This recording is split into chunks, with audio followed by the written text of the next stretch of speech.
there's a 4-tree reduction proposed under the UDC code.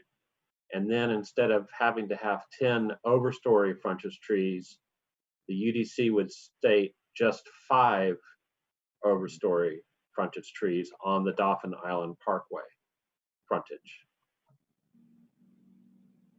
Okay. Does that make sense? Yeah, but nothing about the new code makes sense until I get used to it, so no problem. All right, thank you, Terry. Does anyone else have a comment or question there, Teresa, about the input that she drafted regarding the UDC version 3?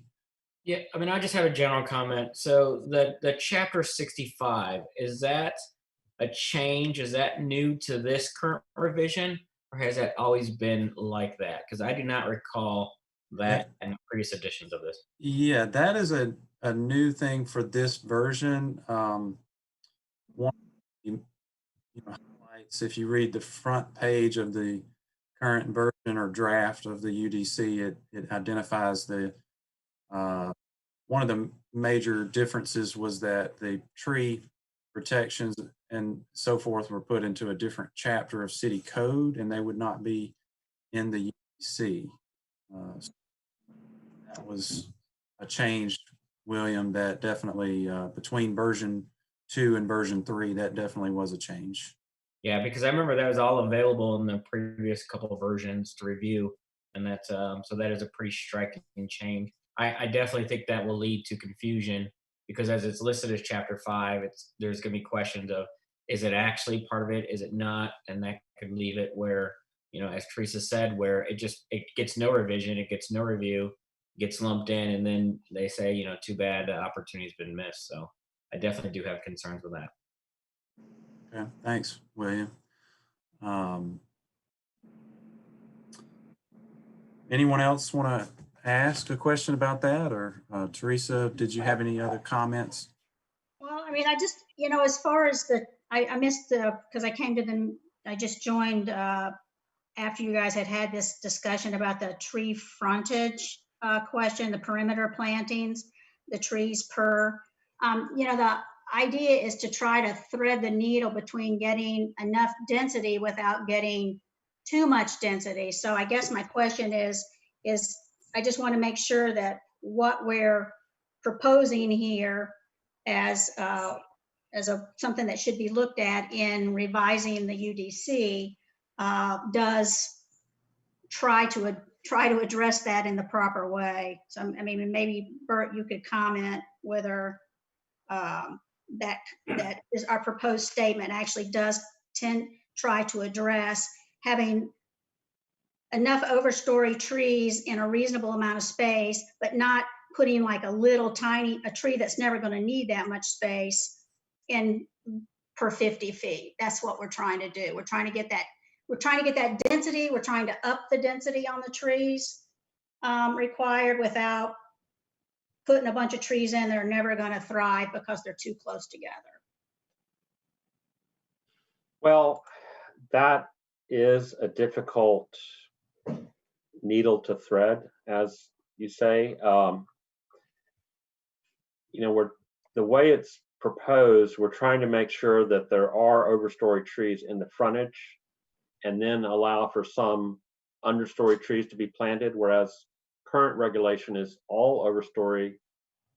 That's it, period. So we're trying to provide some level of flexibility.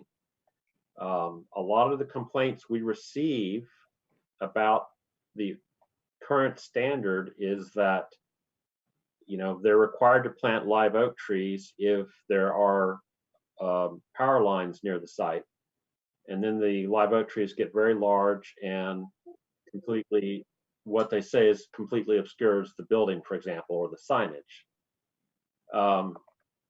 So we're trying to provide a little bit more space in that area as well, so that you'll still have trees, they'll still be able to grow to a large size, not get overcrowded with each other, and then still be able to see the building. Now, ideally, we might have it so that there has to be at least a certain mix of trees. We have that in the parking lot requirement where at least a third of them have to be overstory trees. I don't think we have that in the frontage tree other than saying 1 per 50 feet.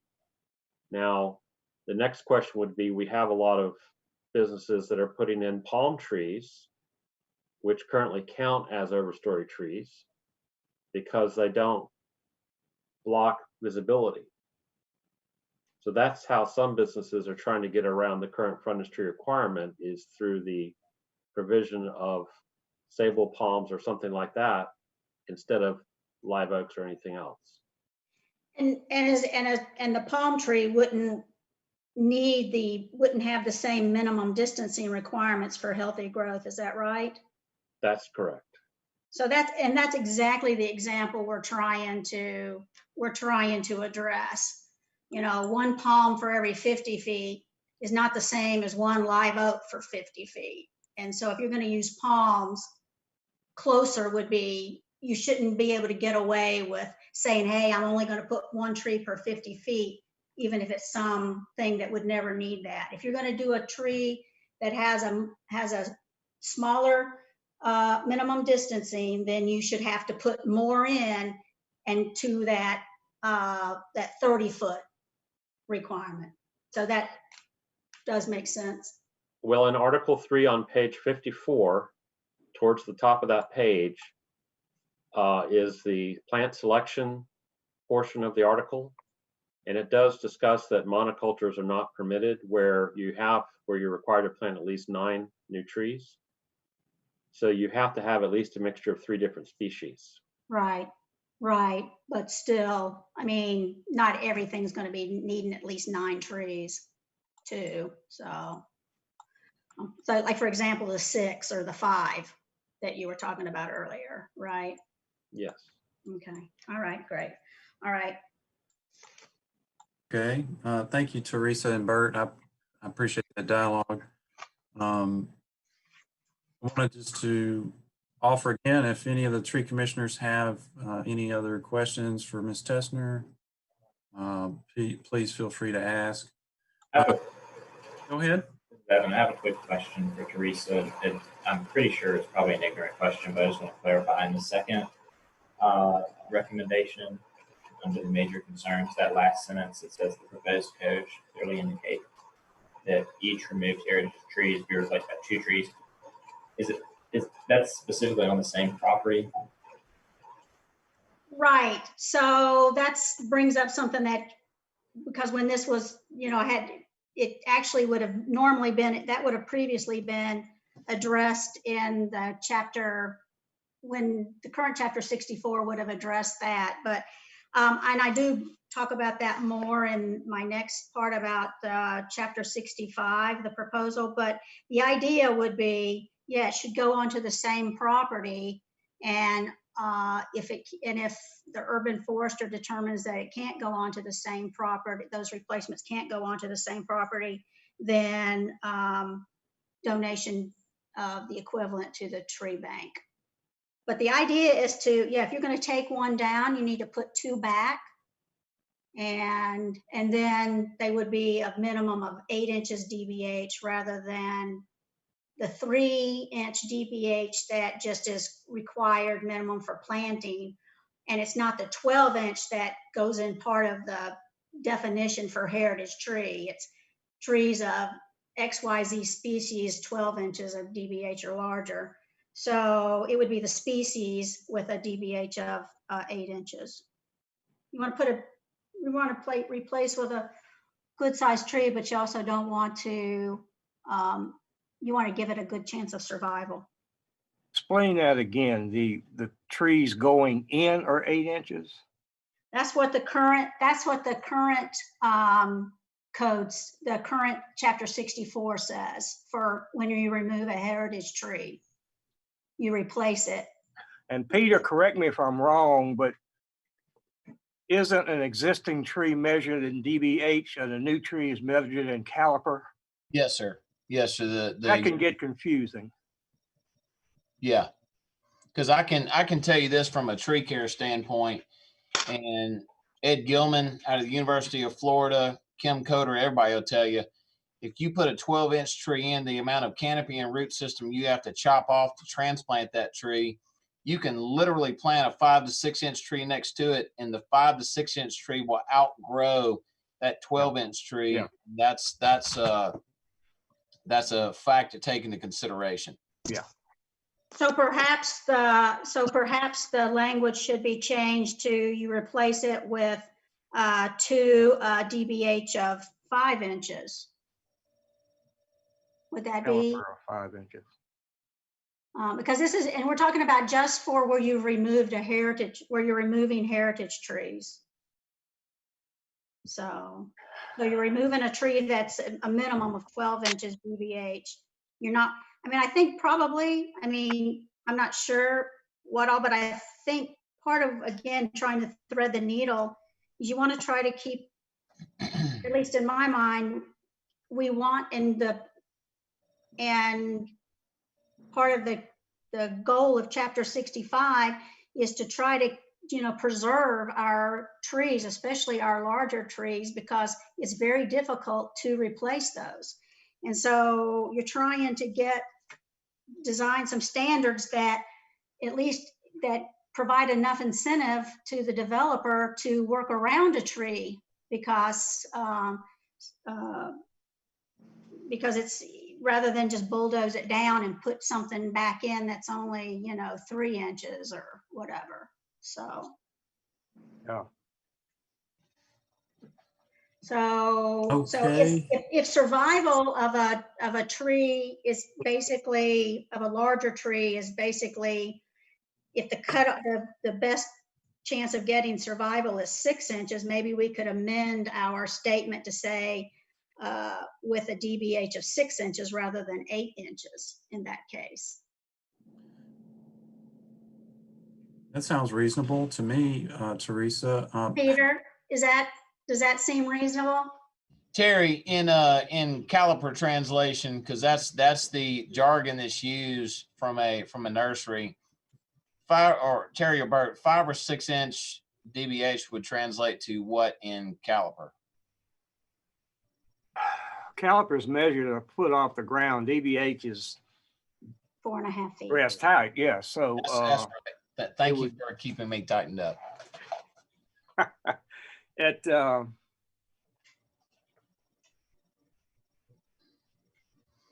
would think that the DBH would be smaller than the caliper. Well, here's the problem, Teresa, and this is just from knowledge in the field and seeing things. If you want to focus on trees being preserved, put a statement out there to make sure they're planted correctly, because what happens is every establishment plants them either too deep, plants them wrong, or they don't install it correctly, and the tree has stunted growth over a period of 10 to 15 years, and just then it terminates out. And it's either a lack of knowledge or B, a lack of care. But your planting technique is where it really comes into play, because I'm telling you, and you see seminar after seminar on this, a smaller tree will outweigh a transplanted bigger tree every time. Yeah. Well, I'm not talking. Yeah, I mean, but again, this idea is that, I mean, and I think there's just some vague language in the UDC about the standards to which these trees need to be planted, the irrigation that must be provided. So if that language doesn't really reflect adequately the current standards of care that need to be taken, then I would certainly like to, point me in the right direction of language that we can use, because I think that should be included. But I think they do take a glancing blow at it. Maybe not as specific as it should be, but that's a whole nother, obviously another concern. Well, see, another alternative to this, and there's some cities that do this, they'll actually take a tree that's larger in stature, and the permitting cost goes up on it. There's some standard methods you can use to gauge the value of a tree and its permit costs. I mean, it's almost subjective to how you write it. But that's, I mean, that's another alternative to do it. So I mean, if you have, But I mean, I guess somewhere along the line, the current code was written with the understanding that that replacing a removed heritage tree with a heritage tree with 2 heritage trees species with DBH of 8 inches was appropriate. Now, I don't know who determined that. I mean, have standards of care changed or something that, because I mean, I'm just rewriting what was already in the current standard.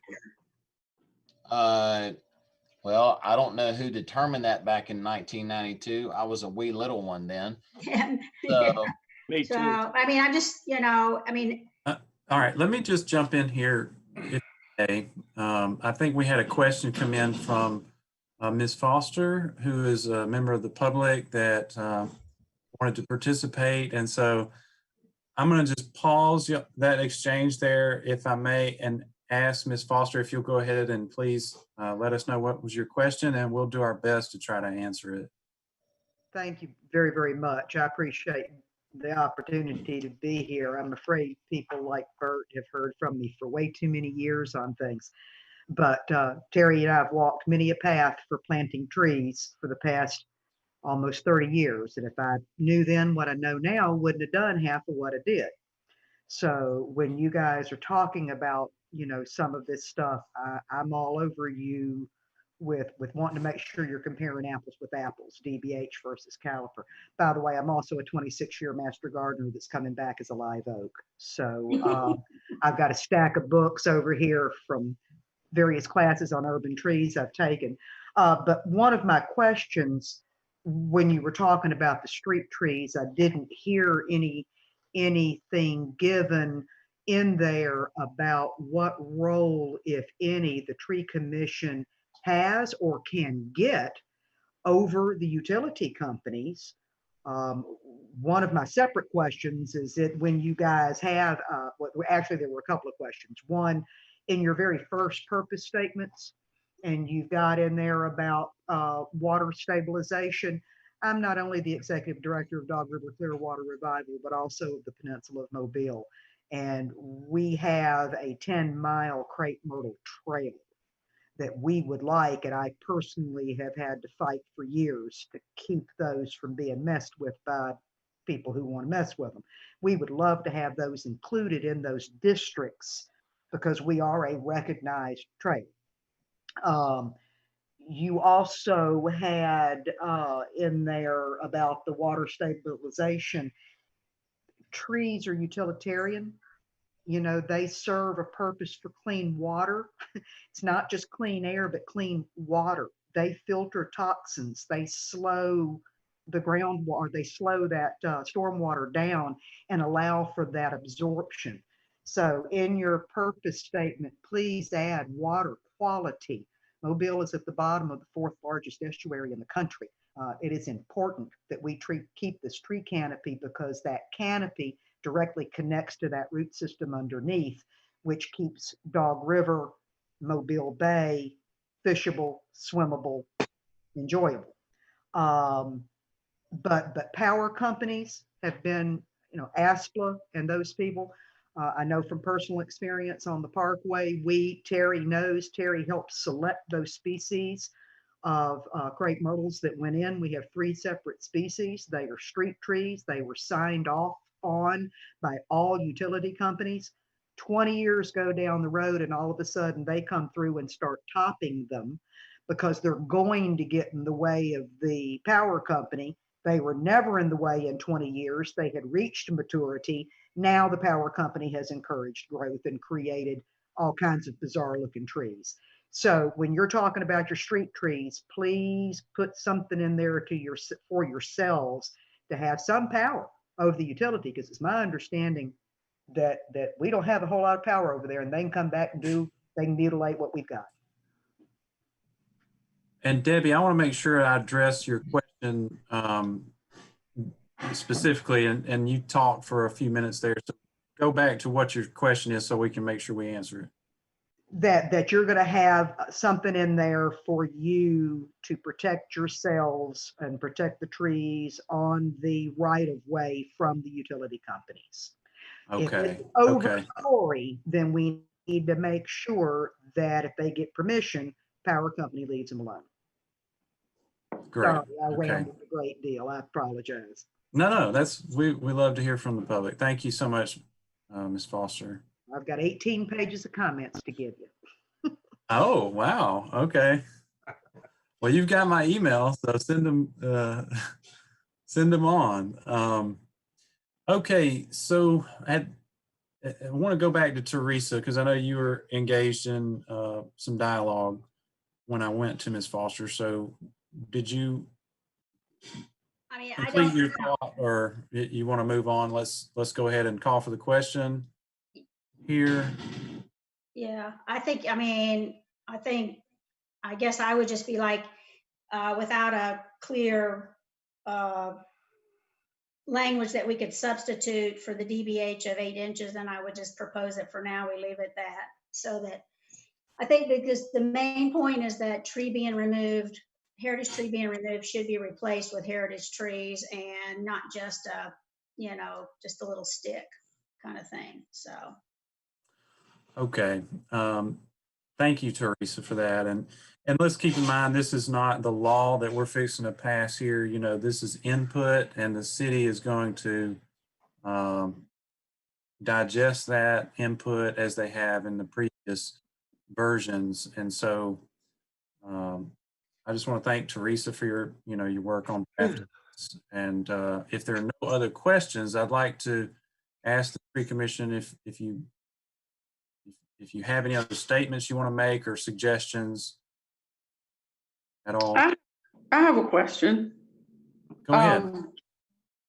And I'm brand new to the tree commission, so this may be a stupid question. What if someone is taking down a heritage tree that is sick and needs to come down and maybe wasn't planted in a place where it could ever thrive? Well, that's a great question. Go ahead, Teresa. Well, and I actually, when I got to chapter 65, the proposed chapter 65, which actually kind of brought up something like that. I mean, I've got in there a proposal that, that maybe,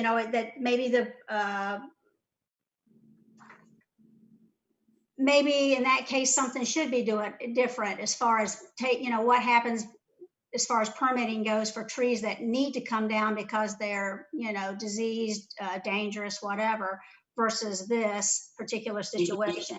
I don't have anything specifically like that in either sets of my comments, because really with the UDC, it's really geared towards when you're going to be building something, developing something. So, I mean, it's and I guess, if it's not live to begin with, does it really count as being removed? I don't know. It's a good question.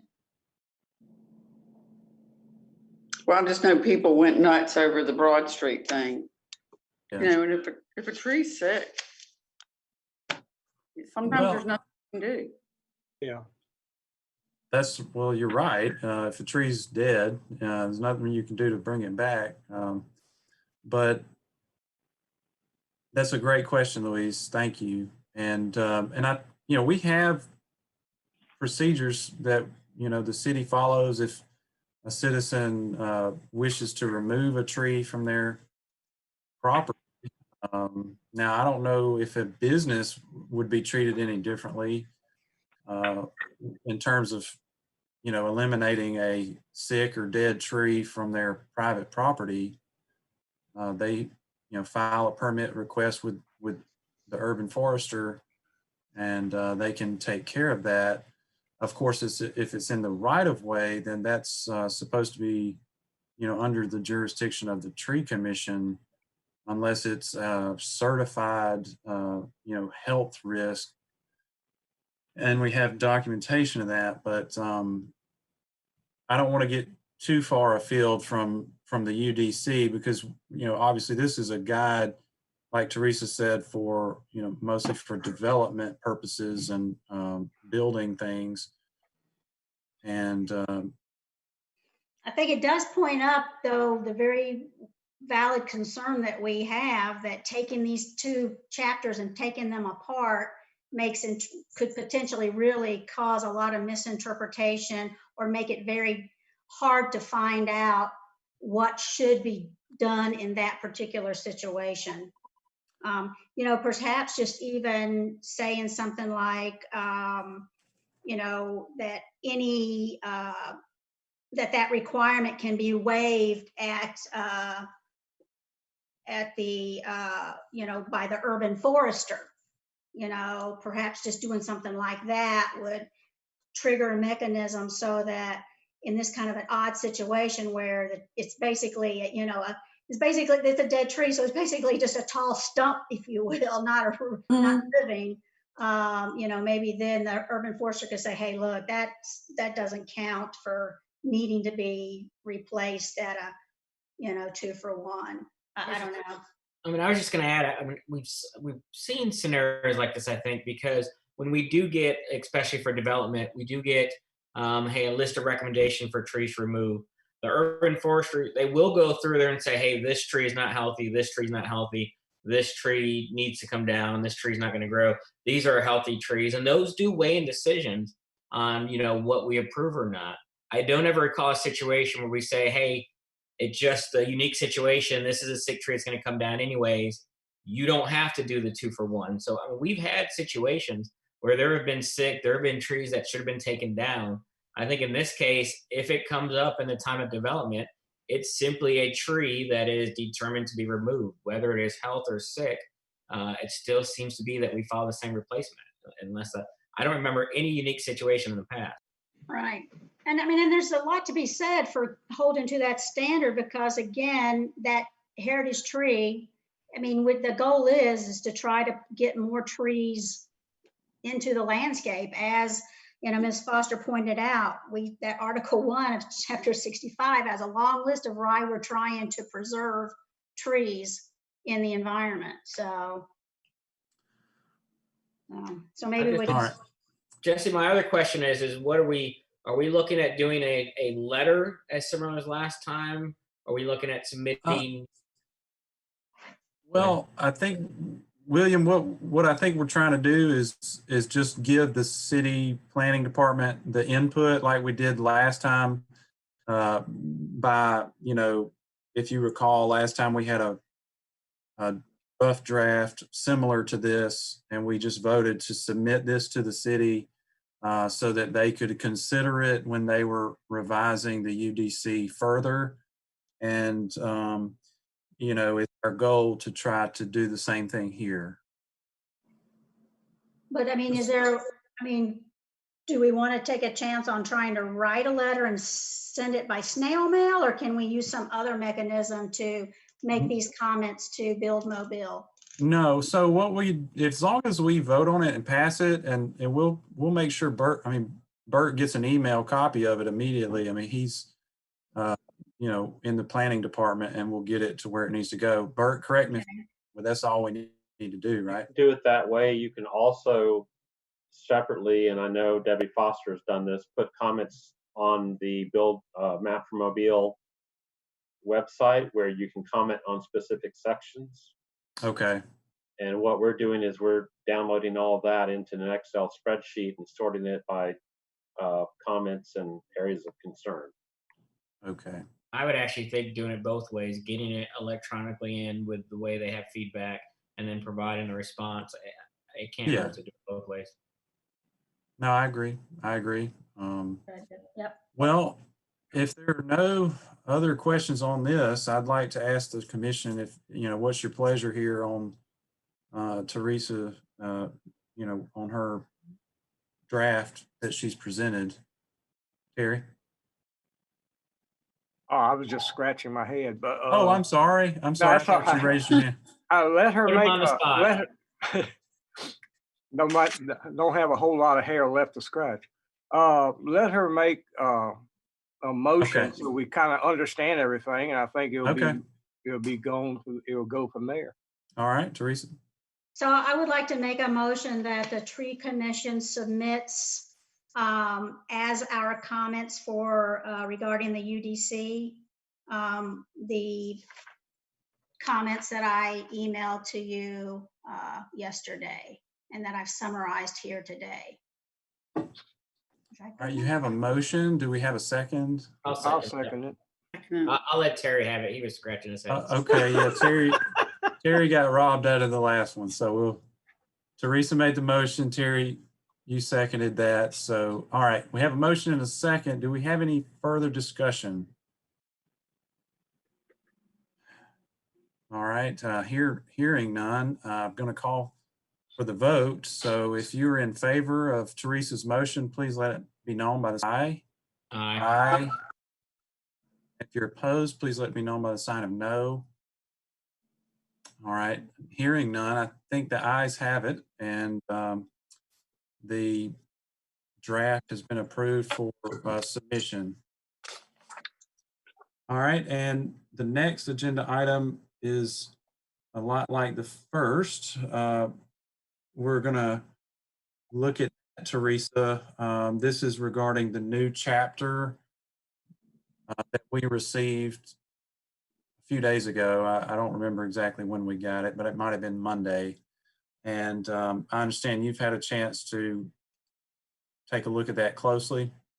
Well, not as closely as I would have liked, but and again, so one of the concerns that that I put into the draft potential comments regarding the Chapter 65 is the ability to have the public comment on it as part of the UDC review, and then also if it does remain separate, and then the fact that some concerns about trying to take this chapter out of the development code, I think it causes a lot of opportunity for misinterpretation, overlooking, makes the from a developer's point of view, makes it a lot easier to track down and plan ahead of time of what they're going to do, what they need to do. So so from a development point, I think it should also,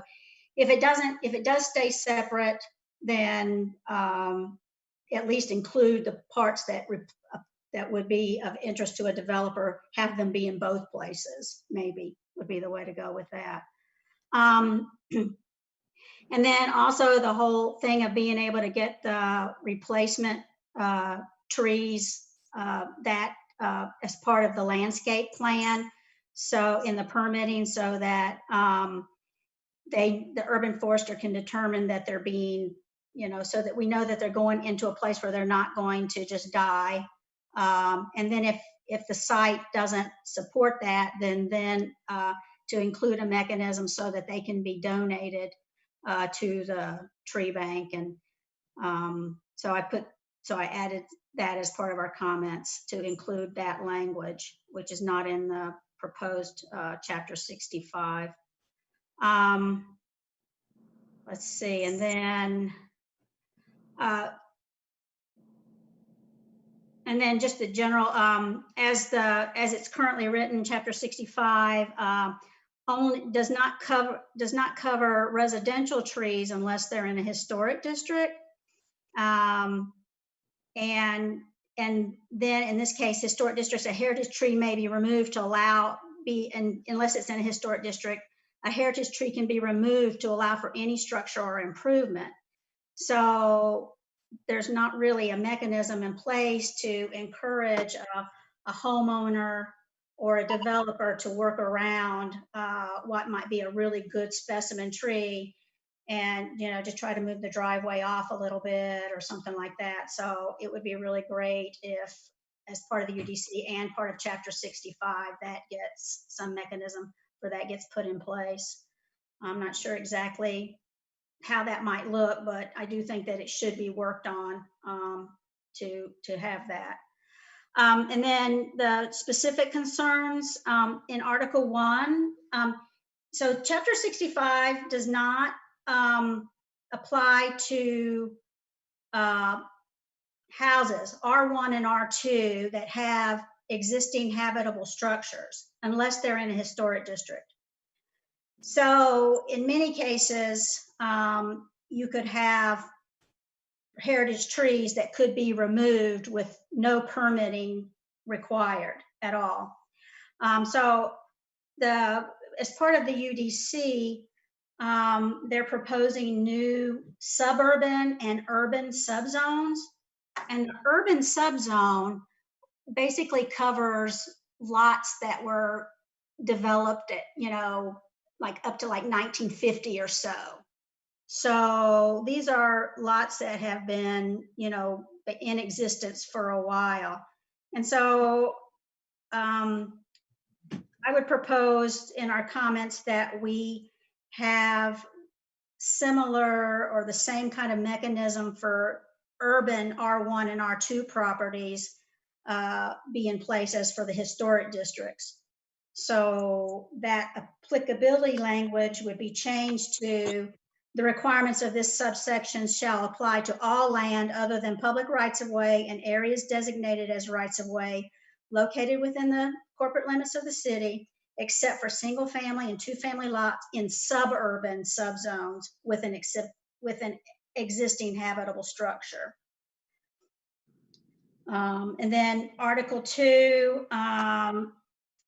it's not clear, at least to my reading, and that doesn't necessarily guarantee anything, but probably if I read it, if it wasn't clear to me, it's probably not going to be clear to many homeowners or developers, that heritage tree actually, that definition should be extended to trees that were required to be planted to satisfy the code.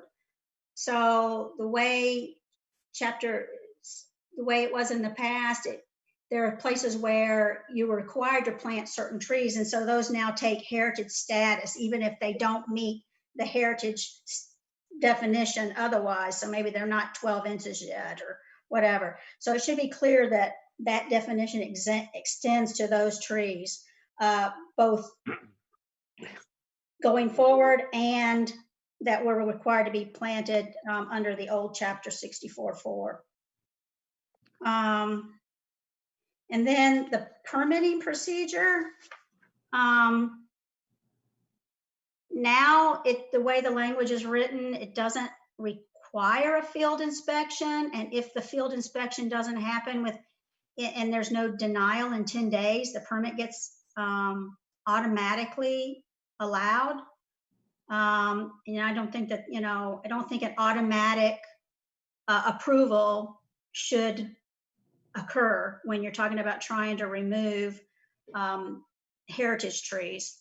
And then, let's see.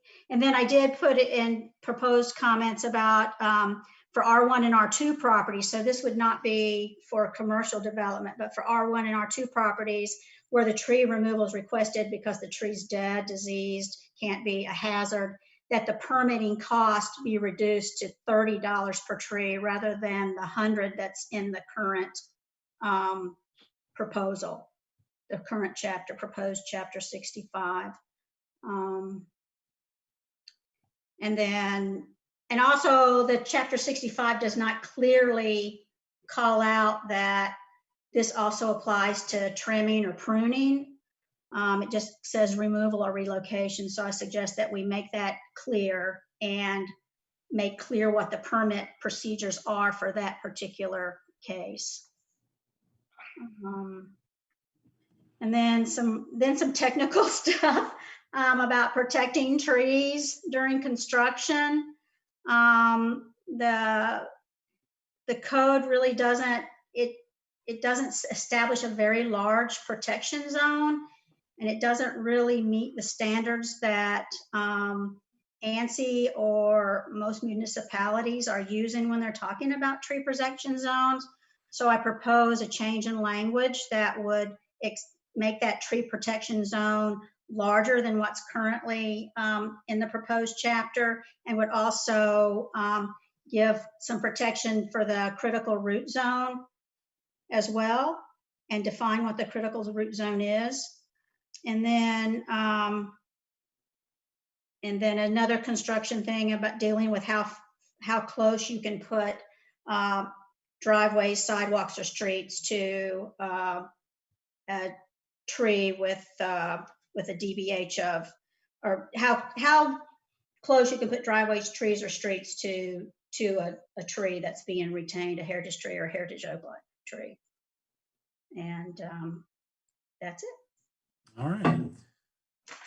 Great, Teresa. Thank you so much. I know you worked hard on both of these, and It's really a learning curve. I wanted to say a big thank you. As someone, I sort of stepped into this last go around, and I know it's a lot of reading and research. So thank you. And I want to ask the tree commissioners here if there's anything you want to discuss there or ask a question about. I really appreciated several parts of this, Teresa. So, you know, I thank you for, you know, advocating to reduce the cost of the permit as well as the regulations that you put in here. So, I like what you've got. Anybody else want to offer a comment or? I have a quick question. You mentioned that the suburban subzone. When I originally read through it, I wrote down to ask what the definition of that is, and you kind of touched on it. Is there somewhere, where can I find the specific definition of the suburban subzone? So I think that, I mean, I don't know that I can point you to a written definition, but if you go to the Buildmobile website to look at the proposed UDC, there's a map where you can actually see what they're proposing as the urban subzone. And it's, you know, it used to be, I guess in the current code, it's basically, you know, east and west, you know, east of 65, but that's not quite that. But when in their presentation that I saw online, it was roughly areas that have been developed since like the 1950s and or along old streetcar lines is what I heard. So so there's lots of, I mean, there are lots of old neighborhoods that are not in historic districts, but now they've been around for a lot of time, and so they could potentially have lots that should be, you know, that their trees could be just as much of an economic, civic importance as the trees in our historic districts, and that was my thinking behind that.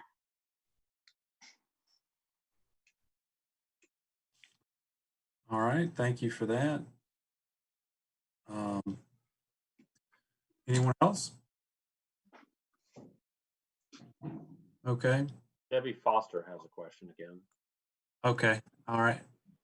Well, let's ask Ms. Foster if you will, go ahead. Well, I did send you, Mr. McDaniel, and I did send to Bert at about 4:15. I think the copy that I have is an older copy. Teresa, my heart goes out to you. I've been climbing through this for about 4 years now, so I'm with you. I told you about the water quality aspect, but, you know, trees also block light pollution, which is an increasing issue in urban areas. And they also protect structures during storm events. That's something also that's not listed in here. We too had questions about the single family, 2-family lots having exemptions with the heritage trees. Our urban forester, I've worked with him a number of times now. I think that he ought to be able, or whoever that person or persons may be, needs to have a say-so in that. I was curious what happened a long time ago. We had longleaf pine and southern magnolia grandiflora also listed as heritage trees. Are those no longer on the list? I think magnolia still is, but I don't see it listed, and I haven't seen it listed on any approved tree list so Bert, is that right? Magnolia's on, but not pine?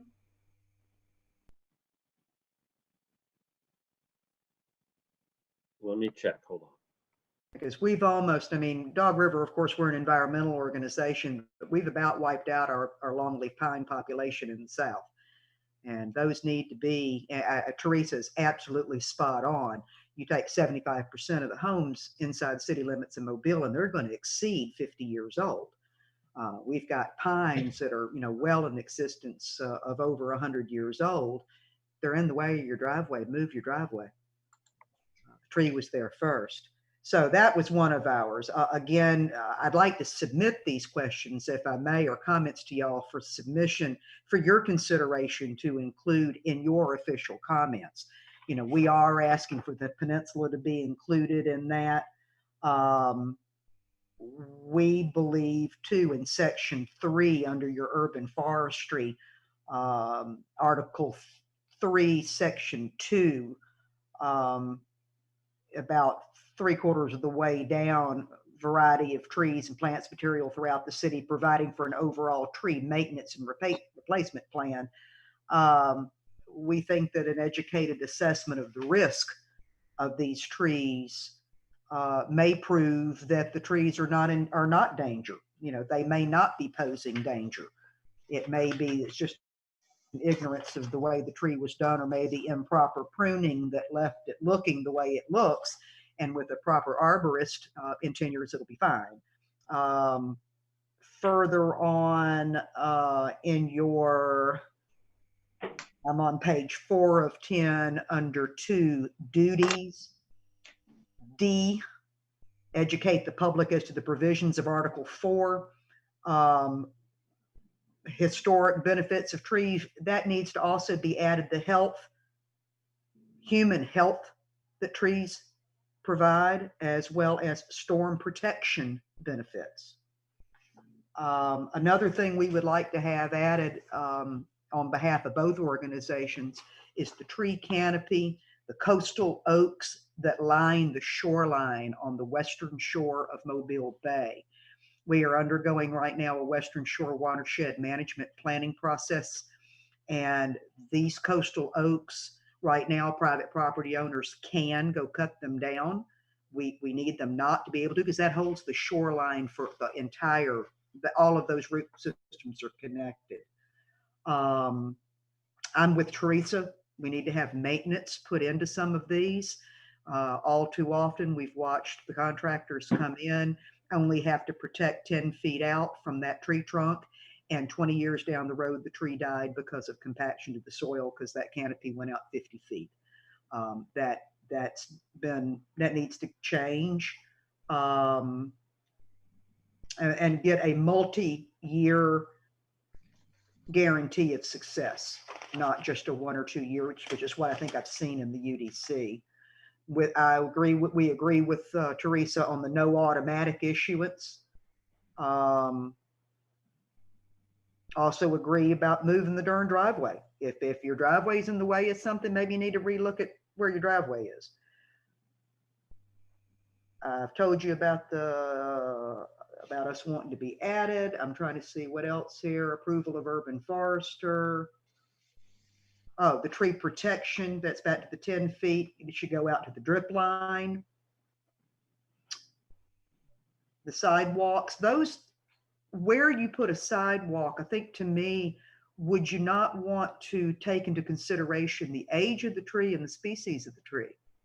You could put in a fast growing tree, and in this it says 8 inches per 1 inch of DBH of any remaining heritage tree or heritage live oak, not to exceed 5.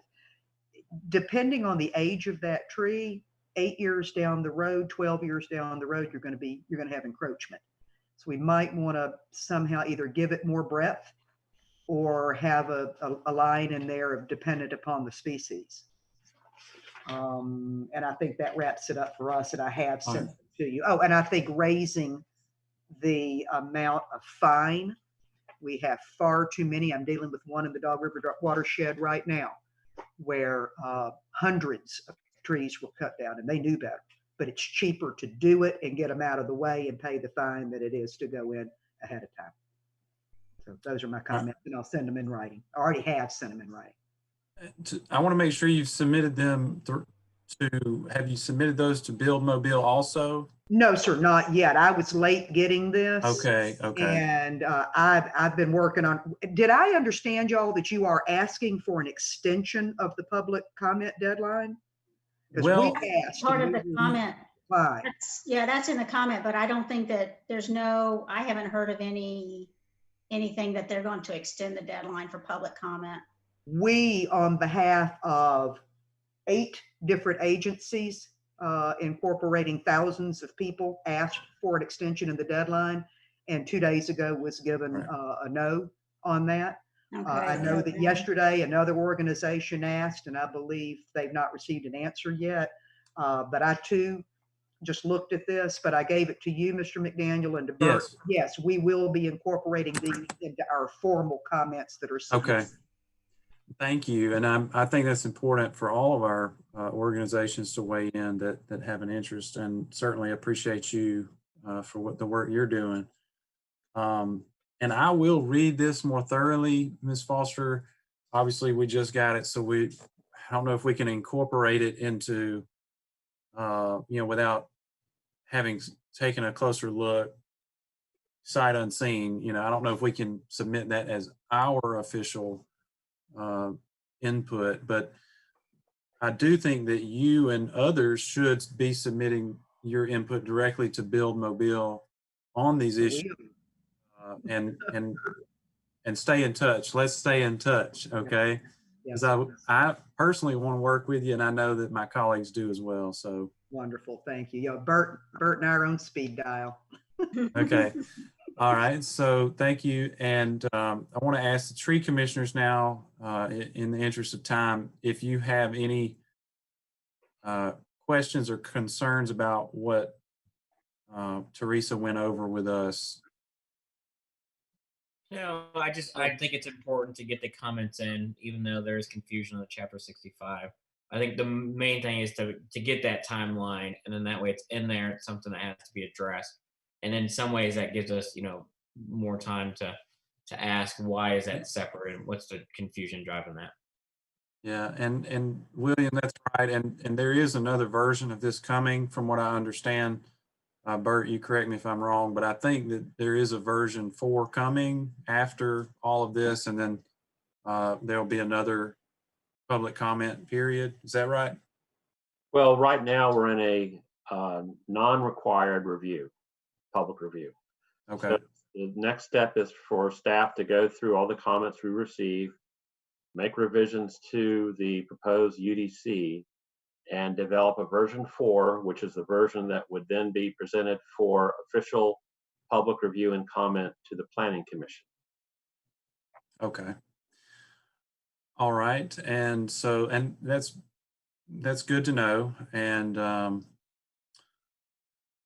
I'm sure that we will be, going over version 4, just like we have this one. And I would like, Teresa, if you're ready, I'd like for us to make a motion so we can have any final comments or whatever.